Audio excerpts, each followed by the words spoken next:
رجب شہر اللہ و شعبان شہری و شہر رمضان امتی. فرمایا کہ رجب اللہ کا مہینہ ہے، شعبان میرا مہینہ ہے اور رمضان میری امت کا مہینہ ہے. کیا ترتیب رکھی میرے آقا علیہ السلام نے، کیا تقسیم فرمائی. جبکہ شعبان بھی اللہ کا ہے، رمضان بھی اللہ کا ہے. ایک روایت میں تو یہ بھی فرمایا کہ شہر رمضان شہر اللہ، رمضان اللہ کا مہینہ ہے. اس کی وجہ کیا ہے؟ اللہ تبارک و تعالیٰ نے فرشتوں کی ڈیوٹی لگا رکھی ہے.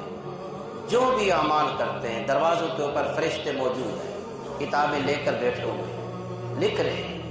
اللہ فرماتا ہے یعلمون ما تفعلون، وہ جانتے ہیں جو کچھ تم کرتے ہو. جو کام کیا جاتا ہے اس کو جب جانتے ہیں تو انسان کے نام کو کیسے نہیں جانتے ہیں؟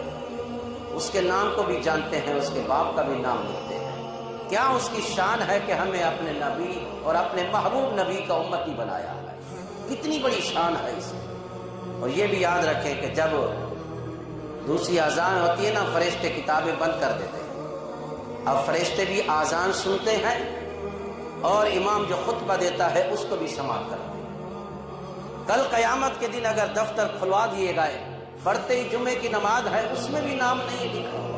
کرامن کاتبین ہے. قرآن کہتا ہے کہ وہ تو کام وہی کرتے ہیں جس کا اللہ ان کو حکم دیتا ہے. لا یعصون اللہ ما امرهم ویفعلون ما یؤمرون. اللہ کے کاموں میں نافرمانی نہیں کرتے، وہی کام کرتے ہیں رب نے جس کا ان کو حکم دیا ہے.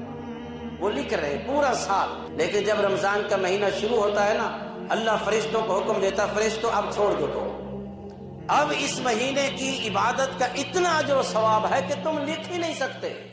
وہ میں جانتا ہوں کہ میں نے اپنے محبوب کی امت کو اجر و ثواب کتنا دینا ہے. جو میرے محبوب کا امت عبادت کے لیے آئے گا اس کی جزا میں خود دوں گا، کیونکہ مجھے پتا ہے اس کو جزا کیا دے گا. اب آئیے اس مہینے کی عظمت و شان کو کون جان سکتا ہے جب رمضان کی اتنی بڑی عظمت و شان ہے جس کے حضور نے فرمایا امت کا مہینہ ہے.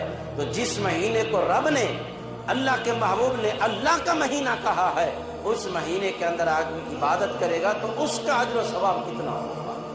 کیونکہ اس مہینے کے اندر رب نے ہمارے محبوب کو اپنی بارگاہ میں بلا کے اپنی ذات کا جلوہ عطا فرمایا. رجب کا مہینہ پورے سال کے اندر درمیان والا مہینہ ہے. اس رب کائنات نے اپنے محبوب کو امت بھی عطا فرمائی ہے تو درمیانی امت عطا فرمائی ہے، اور دین بھی عطا فرمایا ہے تو درمیانہ دین عطا فرمایا ہے. یعنی جس کے اندر نہ سختی ہے نہ نرمی ہے.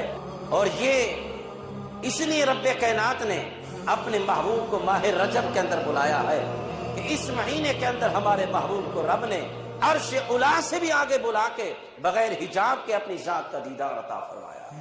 باقی تمام فرائض اللہ نے زمین پہ عطا کیے ہیں.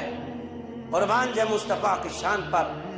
اور یہ نماز کی فضیلت اور عظمت و شان کی بات ہے. جب رب نے نماز دینے کا اعلان فرمایا تو فرمایا جبریل اب یہ شان نہیں ہے نماز کی کہ محبوبی زمین پہ رہے اور نماز کا حکم بھی زمین پہ دیا جائے. نہیں، یہ میری عبادت کے تمام عبادتوں سے اعلیٰ ہے. اس لیے جا میرے محبوب کو میرے پاس لے کر آ.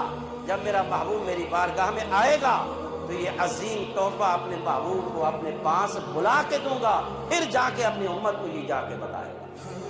تو ماہ رجب کی یہ بھی فضیلت ہے کہ نماز کی فرضیت کا حکم بھی ماہ رجب المرجب کے اندر ہوا ہے.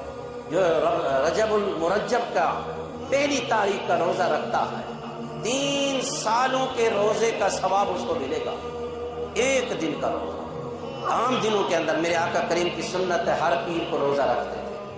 عام روزہ بھی انسان رکھتا ہے تو اللہ فرماتا ہے فرشتوں اس کی جزا تم نہیں دے سکتے کیونکہ اس نے روزہ میری رضا کے لیے رکھا ہے.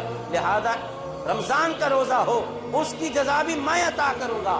عام دنوں کا روزہ رکھے گا تو اس کی جزا بھی میں ہی عطا فرماؤں گا. تو میرے آقا علیہ السلام کی سنت کی ہے حضور رجب سے روزے شروع فرما دیتے اور حکم فرماتے تھے کہ رجب سے روزے شروع کر دو. صحابہ تیاری کر لو، اللہ کی رحمتوں اور برکتوں کا مہینہ آنے والا ہے. اس کی پریکٹیکل کرنے کے لیے ابھی سے روزے رکھنا شروع فرما. رجب کے مہینے سے حضور اسلام روزے رکھنا شروع فرما دیتے تھے. یعنی 2 روزے رکھ دیے پھر چھوڑ دیے، پھر رکھ دیے، پھر چھوڑ دیے، کبھی مسلسل بھی رکھا کرتے تھے۔ سیدہ عائشہ صدیقہ فرماتی ہے پورے سال میں رمضان المبارک کے علاوہ جس مہینے میں حضور نے سب سے زیادہ روزے رکھے ہیں نا، وہ رجب المرجب کا مہینہ ہے، کہ نماز جیسی اہم ترین عبادت رب نے ماہ رجب کے اندر فرض فرمائی ہے۔ حضور کا سب سے بڑا معجزہ جو ہے وہ قرآن ہے، اس کے بعد جو سب سے بڑا معجزہ ہے وہ مصطفیٰ کا معراج ہے۔